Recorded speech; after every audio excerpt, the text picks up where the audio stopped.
Buenas noches y gracias por estar ahí. Estamos en La Mira, estamos en BTV y hoy tenemos como invitado a Juan Manuel Rodríguez, un amigo de la casa ya. Es el titular de la Cátedra de Derecho Laboral de la Universidad Católica. Muchas gracias por estar, Juan Manuel. Muchas gracias. Fede. ¿Cómo estás, Gabriel? Buenas Fito. noches. ¿Qué tal? ¿Cómo andan? Y bueno, lo trajimos porque siempre es interesante hablar con él, pero además porque sale en estos días el libro La Revolución Tecnológica, el fin del trabajo, opciones para Uruguay y países emergentes. Un libro donde Juan Manuel aclara que es un libro no científico, digamos, no es para entendidos, sino para comprender las grandes pinceladas de lo que está ocurriendo. En un momento, mucha suerte con el libro, primero que nada. En un momento hablas de un cambio en el contrato social, ¿no? Sí. ¿De qué estamos hablando cuando hablamos de un cambio en el contrato social? Bueno, en realidad, normalmente las relaciones laborales tienen ciertos tipos de acuerdos sobre una forma de trabajar, una remuneración, beneficios y interlocutores que participan y forman ese contrato activamente. El tema es si esto no ha empezado a cambiar con esta etapa de la economía digital. Por ejemplo, básicamente el sindicalismo actual se conformó cuando se generaliza en la industria lo que se llama el Fordismo, que es el trabajo rutinario, ese que Chaplin ridiculizó, pero no ridiculizó, sino que llevó al arte, pero en realidad era así, exactamente como lo ponía Chaplin, que es lo que se llama trabajo rutinario, donde las tareas complejas se subdividen en partes pequeñas que pueden hacer trabajadores, cada una de las partes, muy poco calificados. Uno clava un clavo, el otro mete una tuerca, el otro mete... Pero la suma de todo eso hace un trabajo complejo. Ajá. Muy bien. Esto permitió, por ejemplo, dar mucho trabajo a inmigrantes en Estados Unidos, porque esto es lo que se llama el Fordismo, sumado a que esas tareas sencillas se integraron en una cadena de producción, con lo cual se sumaron una cantidad de trabajo. Ford en realidad duplicó prácticamente el salario, pero la productividad creció muchísimo más y sobre todo no necesitaba gran calificación porque las tareas eran muy sencillas. ¿Cuál es el problema? Que con la evolución de los robots, las computadoras y la inteligencia artificial, el trabajo rutinario hoy se hace más eficiente por parte de una computadora que por el hombre. Podemos ver en detalle luego por qué ocurre esto, pero esto es lo que está ocurriendo en todo el mundo. Con lo cual, el trabajador rutinario, que es lo que llama la masa obrera, que es la base del sindicalismo de masas, a diferencia del sindicalismo de oficio, que es el sindicalismo previo al Fordismo, tenía como fuente principal de poder la afiliación masiva.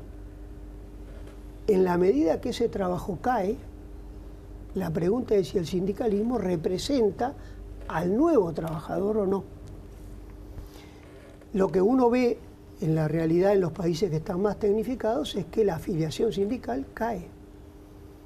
Y cae la negociación colectiva, lo cual lleva a la caída... Por la falta de representatividad. La pregunta es si el sindicalismo no tiene en esta época que hacer una reestructura, como en la historia ha hecho varias, no es que esta es la primera. Pero si cambia el trabajo y cambia las características del trabajador y cambian los intereses, es probable que el nuevo acuerdo tenga características distintas. Ese es el cambio de formato social que vos hablás. Exactamente. ¿Y brevemente, cómo imaginás o cómo pensás que tiene que ser el cambio ese de los sindicatos para adaptarse a la nueva realidad? Bueno, se dicen muchas cosas. Hay que pensar que este es un proceso que no está consolidado, se está produciendo. La pregunta es, ¿qué hacen las centrales sindicales mundiales hoy? Primero, dicen que la inteligencia artificial es una oportunidad, no, con lo cual dicen no lo rechazan. Más allá que descubren que hay un componente de las relaciones laborales claramente degradado, básicamente por los contratos atípicos, es decir, que no hay un único modelo de relaciones laborales, sino que la economía digital lleva a una dualidad de modelos laborales. En el mejor, que es la fábrica inteligente, lo que tenemos es un trabajador en donde hay una flexibilidad locativa. Esto quiere decir, no hay que estar presente en el trabajo para trabajar, porque uno trabaja desde la casa con el celular, puede controlar 24 horas el proceso productivo, en donde si hay un problema en el proceso productivo que está todo integrado y por medio de sensores controlado permanentemente. Perdóname, yo te pregunté cuáles eran los cambios que el sindicalismo debería adoptar. ¿Esto que vos me estás diciendo tiene que ver con eso? Totalmente, porque este es el trabajador nuevo, el trabajador que tiene un componente intelectual y sobre todo de responsabilidad en los resultados del proceso productivo muy superior al del pasado. Entonces, hay un cambio en el régimen de trabajo. Claro, pero no entiendo cuál es el papel del sindicalismo en eso. ¿Cuál es el vínculo? El mayor problema que tiene es que le cuesta mucho representar a este nuevo trabajador. A ese tipo de trabajador. Este es el problema. La pregunta es, ¿qué cambios tiene que hacer en el sindicalismo? Por ejemplo, por decir algo que se plantea en el trabajo, porque lo dicen una cantidad de académicos, el sindicalismo hoy tendría que estar orientado, es una propuesta, que no es que yo la respalde, claro, pero es lo que se discute en Europa. Hay autores como Richard Freeman, que opina que si el sindicalismo no tiene una participación en el capital, no va a estar en condiciones de que el componente laboral del ingreso no caiga en relación a la apropiación del capital. Esto se puede hacer de varias formas, o con una participación en el capital, o con una participación en los resultados del proceso productivo, como puede ser la productividad. Obviamente, este es un cambio de sindicalismo totalmente. Ese es un ejemplo de pero cambio. ¿Por qué lo traigo? Para ver el grado de temas que se están discutiendo ante esta nueva realidad. Igual que acá. Hay un cambio también en el propio trabajador que puede, digamos, formar parte de esta revolución tecnológica respecto al que queda por el camino, el criterio de empleabilidad, cómo esto, digamos, afecta y qué perspectivas hay en ese sentido para Uruguay. Lo que decís es totalmente. Por ejemplo, el nuevo trabajador tiene que tener una capacitación distinta y muy superior a la del pasado, porque hoy el trabajador está participando en el control del conjunto del proceso productivo y participando del trabajo al mismo tiempo que los robots, compartiendo y distribuyéndose el trabajo con los robots. Esto está pasando en los países altamente tecnificados. Este no es un proceso que esté ocurriendo, en mi impresión, en Uruguay. La pregunta es, ¿por qué ocurre esto en Corea, en China, en Alemania, menos en Estados Unidos, pero también en Estados Unidos? ¿Por qué? Porque esto genera un aumento en la productividad muy superior. Y el aumento en la productividad sabemos que es el factor clave, la competitividad. La pregunta es, ¿cuál va a ser el nuevo orden del comercio mundial? ¿Cuál es el lugar que van a tener los países que no participan en el cambio técnico, dado que van a haber otros que sí participan y que van a producir el mismo bien de mejor calidad y probablemente a menor precio? Vamos a ver una gráfica, la gráfica 2, si es posible, Leticia. No la 1, la 2, esa. Robot cada 10.000, esto es un dato que está en el libro, robot cada 10.000 trabajadores, 71 en Gran Bretaña, 68 en China, 58 en Portugal. Tenemos otra gráfica que incluye América Latina, México 31, Argentina 18, Brasil 10, Uruguay. En esta gráfica no está. una figura. Pero están los mayores países de América Latina. Sí, México, Argentina, Brasil. Con 10. Sí, pero en la gráfica creo que no están los que están arriba de la gráfica. Corea, 600. No, puse los tres primeros del mundo y después puse los tres primeros de Por América eso. Latina. En los primeros del mundo está Corea, está... Bueno, China tiene un lugar bajo ahí, en la gráfica que vimos. Pero China, en términos de... Este es lo que se llama el índice de robotización, o sea, cantidad de robots por 10.000 trabajadores. China está muy debajo. Sin embargo, China con Estados Unidos son los países que están comprando más robots en el mundo. Con lo cual, en valores absolutos y no en indicador por trabajador, el año que viene China va a ser el país que tenga más robots en el mundo. Mira. ¿Fito? Juan Manuel, son importantísimos los temas que estás planteando, ¿no? Yo no he escuchado demasiado debate público sobre esto. Uno esperaría que se discuta cada vez más sobre todo este asunto y en particular el año que viene en la campaña electoral.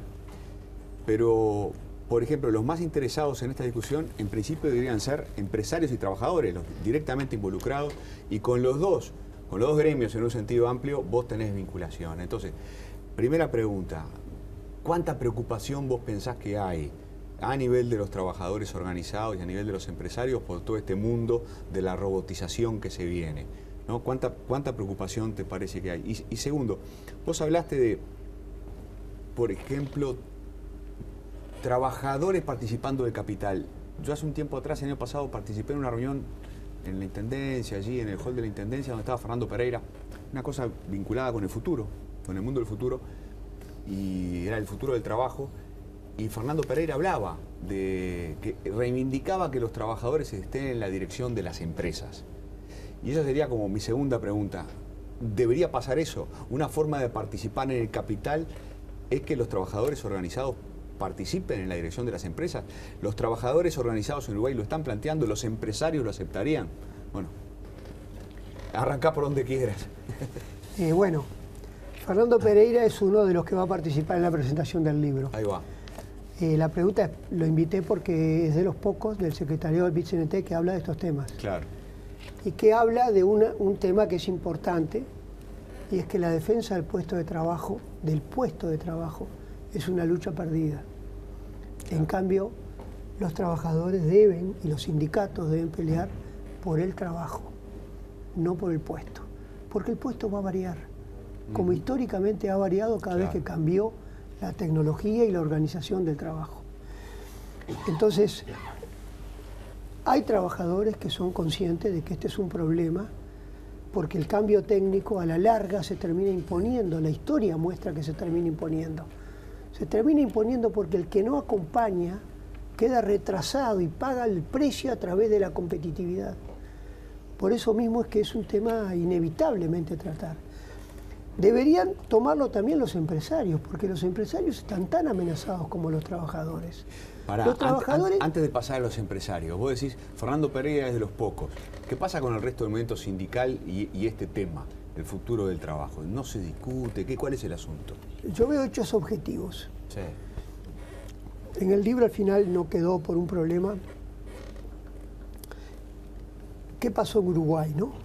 Pero nosotros tuvimos el año pasado el conflicto bancario, que para mí es el primer conflicto de origen tecnológico que hubo en el Uruguay. A ver. O sea, el Banco República decide... Claro, ahora entiendo. Hacer una reestructura en donde le da mucho peso a las transformaciones digitales,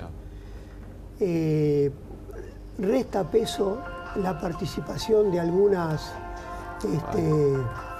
Sacalo de Pablo. Apagalo. Se me pasó. Sí, no pasa nada. Me pasa a mí a veces. Siempre lo pago, pero hoy me olvidé. Tranquilo. No, decía, le pierde peso la parte física. Ahora, pierde peso la parte física por un hecho objetivo, y es que va menos gente. Claro. Pero la cantidad de clientes del banco aumentó. Claro. La cantidad de transacciones aumentó. El capital aumentó. Los depósitos y los préstamos aumentaron. La pregunta es, si uno se opone a una reestructura que significa un crecimiento y que es algo que está realizando toda la banca privada, si el Banco República no lo hace, claramente le va a regalar el mercado a la banca privada. Sí. Sin embargo, en AEU hubo dos posturas. La postura de la corriente mayoritaria histórica, que es la lista 68, decía que la reestructura había que aceptarla y que había que discutir algunos temas para defensa de los trabajadores. Entendámonos que no había ninguna pérdida de puestos de trabajo.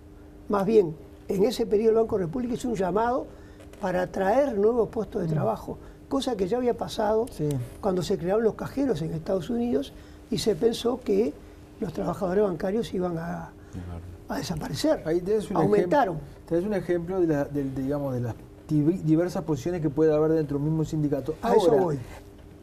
Siempre decimos que en Uruguay los cambios llegan 2 años después o 3 años después, lo cual tiene una parte de verdad y otra de mito, pero este cambio, ¿Uruguay va a poder mantenerse a flote, digamos, con su pasividad, o la mundialización de un tema que cambie, que es tan veloz conceptualmente como la tecnología, nos va a obligar, nos va a pasar por arriba? ¿Podemos flotar unos años más en esta situación en la que ni empresarios ni sindicalistas se han sentado a hablar del robot, digamos?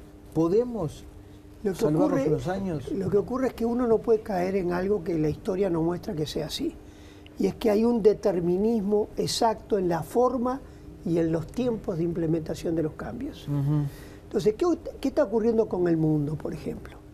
Cuando se introduce un cambio tecnológico, en el corto plazo hay una pérdida de empleos. La historia dice que en el largo plazo se crean nuevos empleos, pero en el corto plazo hay un costo laboral. Esto es lo que muestra cada revolución tecnológica en la historia. ¿Qué hacen los sindicatos en estos casos? Negocian el tiempo de implementación.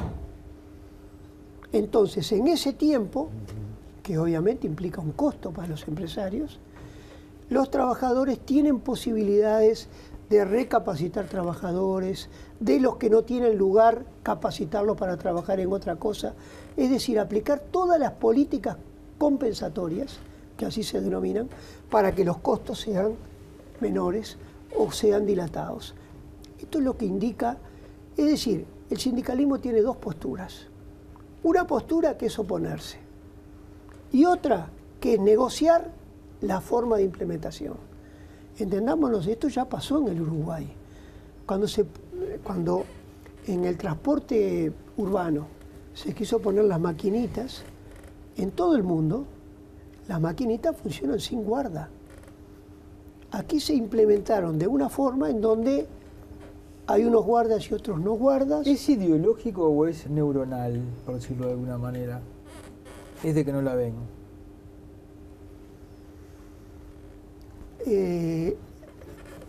Es una discusión filosófica. Te voy a explicar por qué es filosófica.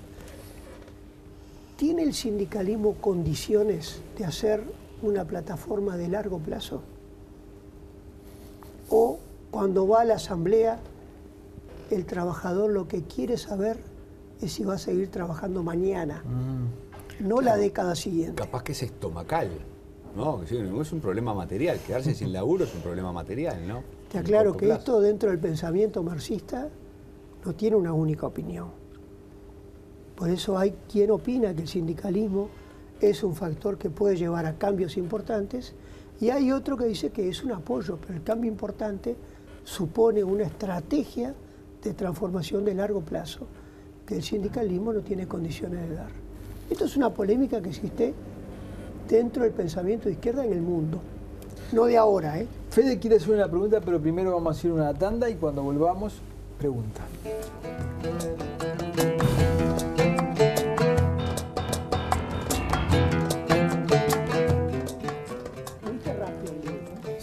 Seguimos con Juan Manuel Rodríguez y su libro que aparece mañana, La Revolución Tecnológica. Se presenta el lunes. Se presenta el lunes.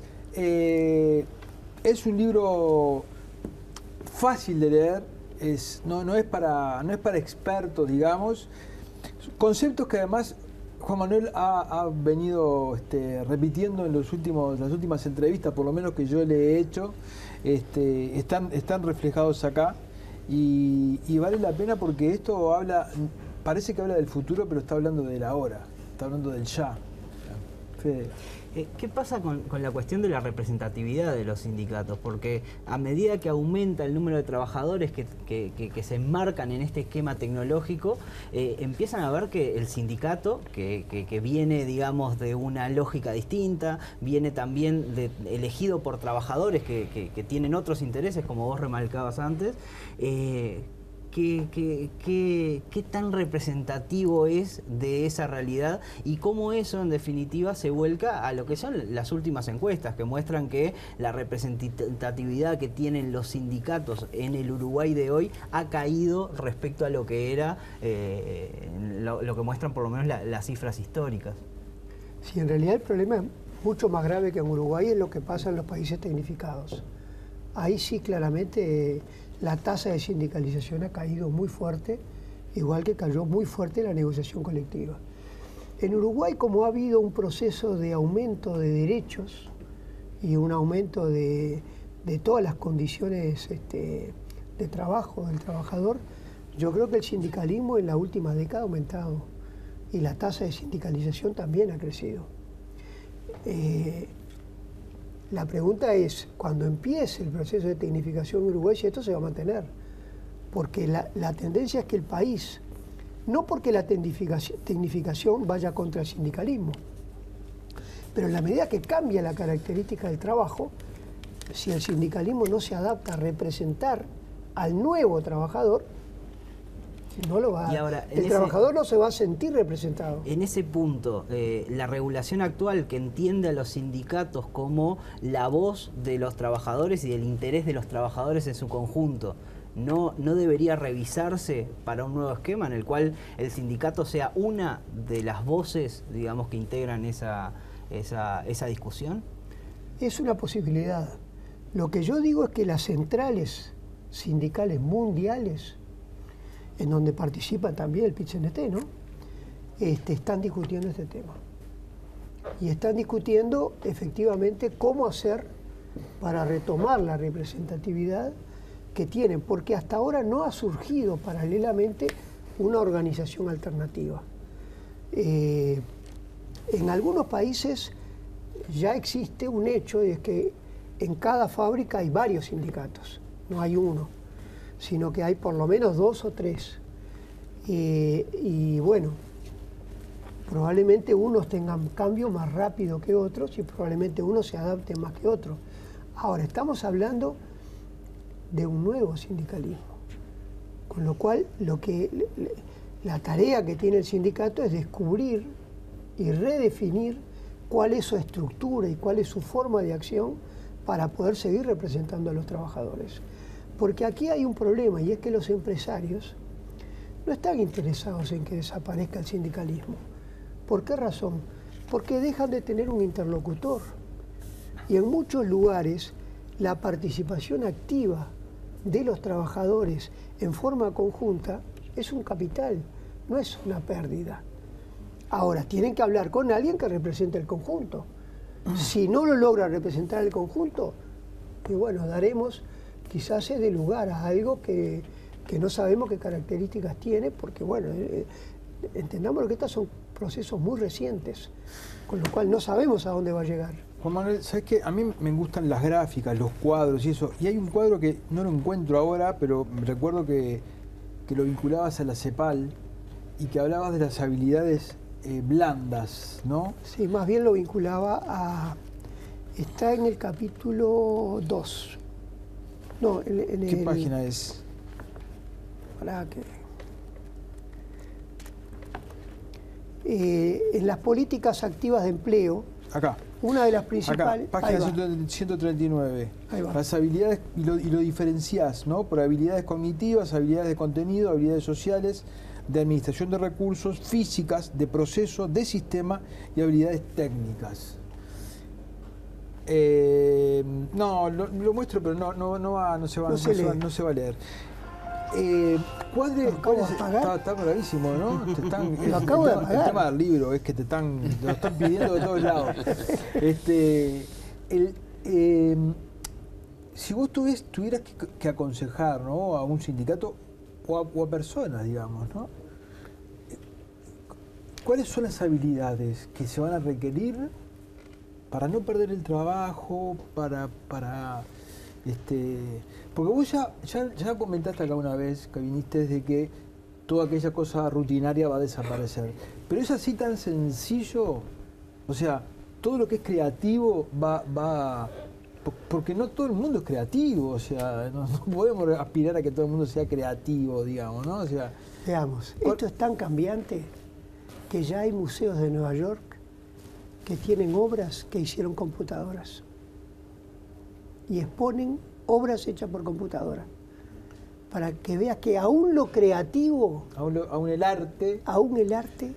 O sea, no está amenazado solo lo rutinario, también lo que no es rutinario también está amenazado. Algunos dicen que lo nuevo de esta revolución tecnológica es que no se sustituye el trabajo mecánico como fue en las anteriores, sino también el trabajo intelectual. Y uno lo que tiene que ver es que a veces el trabajo intelectual tiene un fuerte componente rutinario. Claro. Por ejemplo, voy a hablar, y espero que los colegas no se enojen, pero cuando un contador tiene que hacer una declaración de impuestos y tiene que llenar un balance tipo, siempre hay algunos ajustes finales que son particulares, pero el 80% o el 90% es rutinario. Sabiendo cuáles son las facturas, se llena las ventas, que todo eso, una vez que, si eso se hace en una computadora, se juntan las ventas, hace Excel. Hasta los médicos te podría decir, ¿no? Bueno, claro, empiezo por los contadores. Todos los protocolos. Sigo con los abogados, los escribanos. Buena parte de eso es un trabajo que un gran porcentaje es rutinario. Yo no digo el 100%, digo un alto porcentaje. Muy bien, vayamos a los médicos, porque este libro tiene un antecedente, que yo hice un trabajo para la CEPAL. ¿Por qué decidí hacer otro trabajo? Porque el trabajo de la CEPAL era fuertemente académico. En cambio, ¿qué es lo que quiero mostrar en este libro? De que ya en la realidad, hoy, muchos sectores están cambiando con la inteligencia artificial. Y doy ejemplos del comercio, de la industria, la educación. Te puedo dar algunos ejemplos que te asombrarías. Uno de ellos es la salud. Hace ya unos cuantos años, IBM creó Watson. Watson se hizo famoso porque fue la computadora que le ganó a un programa, en un programa de preguntas y respuestas norteamericano, que le dio fama mundial. Y bueno, pero Watson se transformó en un procesador de información. Y fue un área que hoy es central dentro de IBM. Está más vinculada al software que al hardware. IBM prácticamente deja de ser una empresa de hardware, no hace más computadoras, ahora vende software. Y Watson tiene un lugar central y se caracteriza como procesador de información. Los primeros acuerdos comerciales de Watson fueron en el área de la salud, en el tratamiento del cáncer, en acuerdo con laboratorios y entidades de salud que trataban el cáncer. ¿Qué le hizo IBM para que Watson pudiera hacer diagnósticos primarios? IBM define a Watson como un asistente de médico, no como sustituto del médico. ¿Pero qué hace Watson? Le ingresa como datos una cantidad enorme de historias médicas en donde, a partir de diagnósticos, se describen tratamientos y se obtiene el resultado. Estamos hablando de decenas de miles Con lo cual, cuando viene un paciente nuevo, se lo enfrenta en la computadora dándole los datos del diagnóstico y la computadora, a partir de algoritmos en donde procesa estos datos, dice, en estos casos, tal tratamiento dio tal porcentaje de éxito, tal porcentaje. Mortal. Y el médico puede decir ahora, puede decir que toma uno o toma otro, porque como no es sustituto, ese es un insumo al médico. La pregunta es, ¿quién maneja más información? ¿El médico o la computadora? Es decir, un médico puede tener presente cuando atiende una consulta decenas de miles de historias. No, puede tener una conclusión. Lo que puede tener es la atención de lo atípico. Por eso es lo no rutinario. Es decir, algo que él dice tiene un color distinto. O esto se vincula con una historia que las historias no registran. Claro. Con lo cual dice, bueno, ahora esto es lo atípico. Los fanáticos de las series de televisión podría decir, bueno, claro, hay casos que las computadoras no pueden resolver y entonces hay que llamar a Doctor House. Exactamente. Que es el único que puede resolver los casos más raros de todos, ¿no? Pero son los menos. Son los menos. ¿Cuántos generalistas quedan? Porque la medicina, como todas las ciencias, cada vez se especializan en lo concreto. Sí, sí. Pero lo atípico no viene de lo concreto, sino habitualmente de lo genérico. Es interesante esto porque mucha gente puede estar pensando en lo que hablamos al principio, ¿no? De que los empleos que están afectados son aquellos, ¿no? De clavar un clavo y que pasa y que ajuste una tuerca, los empleos rutinarios 100%, y no, pasan por el arte, pasan por la ciencia. Se nos ha ido el tiempo. Yo les recomiendo que compren este libro, La Revolución Tecnológica, que lo lean, que miren a su alrededor y después concilien el sueño como puedan, digamos. Y que después hagan paro. Lo que digo es lo siguiente, el libro no tiene una visión catastrofista del futuro, Ajá. como sí existe a partir de ciertos estudios académicos que yo creo que están superados. Pero quiero decir, la semana pasada estuvo aquí Grompone, Sí, y dijo que la mitad de los trabajos estaban amenazados. sí. Esto es un estudio que hicieron 2 académicos de Oxford en el 2013. Ajá. Después de eso, otros estudios más sofisticados, Claro. que muestran que en la OCDE lo que están amenazados es el 9%. Podremos discutirlo. Lo que pasa es que yo estuve hablando el otro día con alguien de otro área que me decía, hoy vos hablás de un estudio de 2013 Y ya está viejo. y es tremendo, porque después de ese se hicieron 14 estudios. Tenés que ver del estudio de la semana pasada, ¿viste? Porque es tremendo, ¿no? Por eso las citas de este libro duran hasta julio del 2018. ¿Qué te parece? Podemos hacer un programa con Grompone y Juan Manuel Rodríguez. Bueno, estaría buenísimo. Bueno, muchachos, muchas gracias, Juan Manuel. No, encantado. Muchísimas gracias. El próximo bloque vamos a estar con Sandra Nerov, que es la alcaldesa de Casaballe. Ya volvemos.